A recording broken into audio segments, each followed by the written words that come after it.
আসসালামু আলাইকুম। চাচা, আপনি এই দেশে আগামী জাতীয় সংসদ নির্বাচনে কোন দল ক্ষমতা দেখতে চান? জামাত ইসলামের জোট, বিএনপি এবং চরমনাই, এই তিন দলের মধ্যে আপনি কোন দল এই দেশে ক্ষমতা দেখতে চান?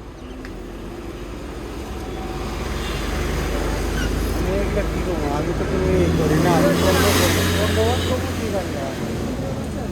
আপনি এই তিন দলের মধ্যে আপনার পছন্দ কোন দল, বা আপনি চাচ্ছেন যে এই দলটাই সামনে নির্বাচনে ক্ষমতা আসুক, তারা আসলে এই দেশে ভালো হবে?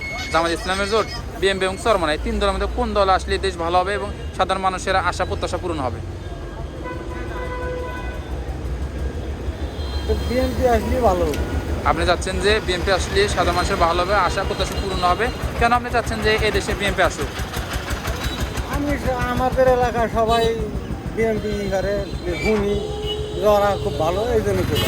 আপনার এলাকার বিএনপি সবাই সাপোর্ট করে, বা Support করে। আপনি তাদের শুনেন, এই জন্য আপনি হ্যাঁ। চাচ্ছেন যে বিএনপি এবার আসুক, বা তারা সরকার করেন, এই জন্য আপনি চাচ্ছেন বিএনপি আসুক। হ্যাঁ।